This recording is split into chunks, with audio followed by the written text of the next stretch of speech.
Bonjour, dans cette vidéo je vais vous parler des origines historiques de Noël. Cette célébration commence il y a bien longtemps, bien avant l'Empire romain. Nous voyons déjà l'origine à l'époque de Nimrod. Nimrod, le constructeur de la tour de Babel, et à cette époque, le 25 décembre, c'est l'anniversaire de Tammuz, fils de Nimrod, considéré comme le premier antichrist. Nimrod épousa sa propre mère, dont le nom était Sémiramis. Après la mort de Nimrod, Sémiramis affirma qu'un conifère mature avait poussé en une nuit d'une souche d'arbre mort.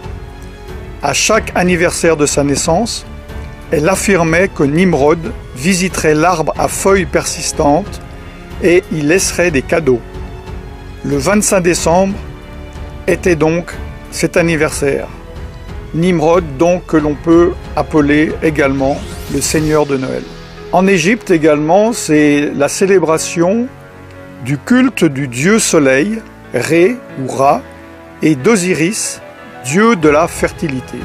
En Perse, c'est le culte du dieu soleil Mitra.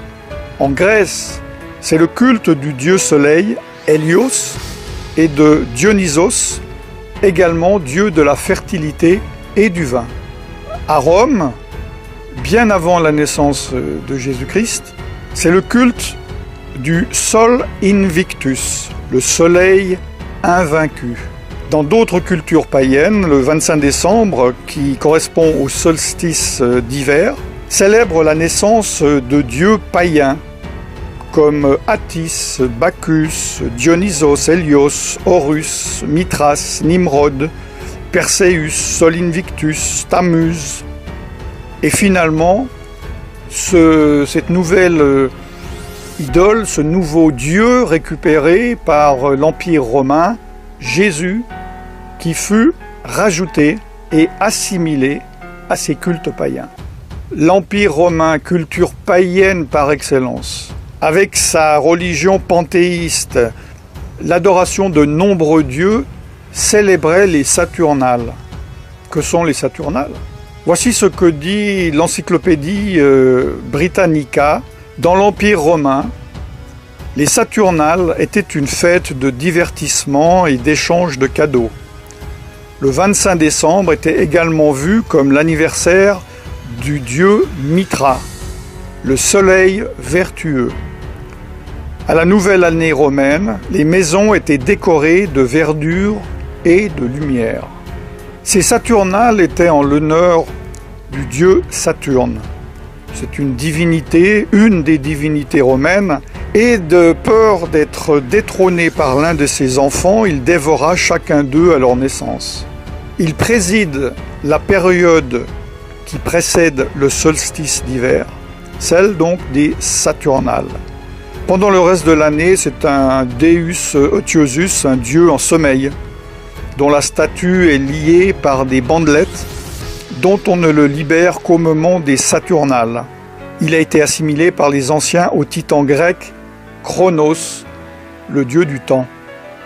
Saturne est un impulseur de biens, aspect que l'on retrouve dans les réjouissances et les cadeaux des Saturnales, des fêtes de divertissement et d'échange de cadeaux. Ces Saturnales étaient considérées comme joyeuses, car elles étaient pratiquées dans l'ivrognerie et la débauche. À la nouvelle année romaine, les maisons étaient décorées de verdure et de lumière. La nouvelle religion romaine, fraîchement créée par l'empereur romain Constantin, a mélangé les pratiques et les croyances de la Bible avec celles occultes de son empire, et il a adopté et adapté cette fête païenne. Cela s'appelle le syncrétisme. On m'a demandé des faits. Ce que je viens vous dire sont des faits. Voici d'autres faits. Noël, par exemple, a été illégal aux États-Unis d'Amérique jusqu'au XIXe siècle, étant considéré comme elle est, c'est-à-dire une ancienne fête païenne. Vous pouvez voir sur le panneau en anglais que je traduis « Avertissement public », l'observation de Noël ayant été jugé comme un sacrilège, l'échange de cadeaux, de célébrations, l'habillement fin et d'autres pratiques sataniques similaires sont interdites. Autre fait, au XIXe siècle, en Grande-Bretagne, Charles Spurgeon, surnommé le prince des prêcheurs, une personne appréciée par tous les protestants, les évangéliques et les pentecôtistes. C'est une référence dans ce milieu. C'est moi je dirais, un revivaliste avant son temps. Il écrit « Ceux qui suivent la coutume de célébrer Noël ne suivent pas la Bible, mais des cérémonies païennes. » Autre fait, tous les historiens et les érudits de la Bible s'accordent à dire que Jésus n'a pas pu naître en décembre. Il faisait trop froid en hiver, pour différentes raisons que j'ai déjà données dans d'autres vidéos. Plusieurs supposent qu'il soit né au début d'automne. C'est la fin de l'année des récoltes, pendant la fête ordonnée par Dieu dans la Bible, nommée Sukkot, ou fête des tabernacles. La Bible est claire. Elle interdit la participation au culte païen, même si ceux-ci sont maquillés et décorés. Jérémie 10, 2 dit « N'apprenez point les façons de faire des païens. » Jésus lui-même a dit « Vous ignorez la loi de Dieu et observez la tradition des hommes. » Dans Marc chapitre 7, verset 8. Évidemment, un de mes versets favoris, « Mon peuple périt, faute de connaissance. » Osée chapitre 4, verset 6. Concernant certains aspects de Noël, prenons les décorations de Noël. Les décorations de Noël sont-ils dénuées de toute signification? Lesquels de ces symboles, à votre avis, sont païens? En fait, ils le sont tous. Par exemple, le hou est utilisé dans les rituels païens pour la fertilité. La décoration d'arbres est une tradition païenne de Babylone, puis de Rome, de l'Empire romain. Les cadeaux et les offrandes sont une tradition babylonienne. Le sapin est le symbole païen de la fertilité. Même les bûches de Noël, est une coutume païenne de sacrifice sur le bûcher. Venons-en au Père Noël, tellement aimé des petits et des grands. Le Père Noël est-il libre de toute religion? Beaucoup de personnes croient que le nom de Saint Nicolas se réfère à l'évêque de Nicolas de Myre. J'en ai déjà parlé dans d'autres vidéos. Mais les historiens déclarent que ce personnage est une pure légende. D'ailleurs, dans les années 70-70, le Concile Vatican II a formellement déclaré qu'aucun évêque de l'Église catholique romaine du nom de Nicolas n'avait jamais existé. En anglais, la langue la plus utilisée du monde, le Père Noël est appelé Santa Claus. Santa, dans les jeux ésotériques, est l'anagramme de Satan. Selon l'encyclopédie, le nom de Santa était le surnom pour le Nimrod, dont je vous ai parlé en Asie mineure, qui avait les caractéristiques d'avoir une longue barbe, une reine, pas la femme d'un roi, mais l'animal, sans oublier qu'il est né, comme je vous l'ai dit, le 25 décembre. Le Père Noël est connu dans notre culture comme étant éternel. Comme un Dieu, il connaît toutes nos actions. Comme un Dieu, il juge nos bonnes ou nos mauvaises actions.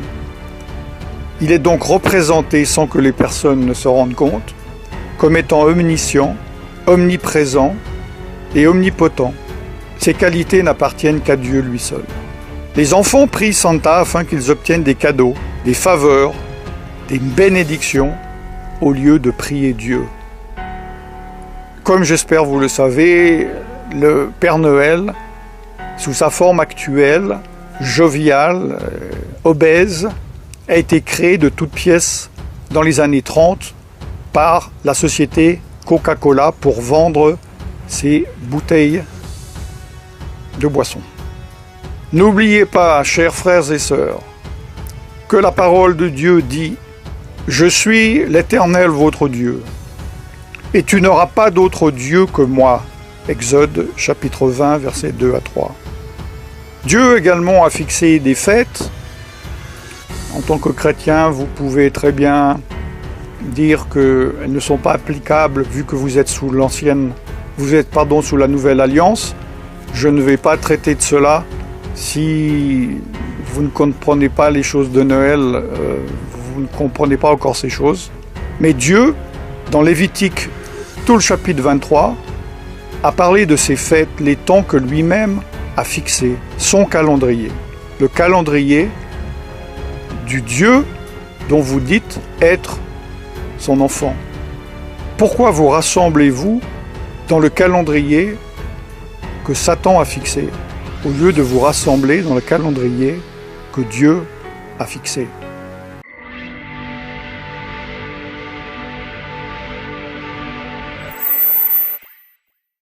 Je vous laisse méditer là-dessus. À partir de ce jour, vous ne pourrez plus dire que vous ne saviez pas. Prenez vos responsabilités, priez et faites votre choix d'obéir à Dieu, de désobéir à Dieu, d'être bouillant, d'être froid ou d'être tiède. N'oubliez pas que Jésus vomira les tièdes de sa bouche. Je ne vous souhaite donc pas un joyeux Noël. Par contre, je vous bénis dans le nom tout-puissant de Yeshua Mashiach, Jésus-Christ de Nazareth, le Fils de Dieu, et je vous dis à très bientôt. Shalom.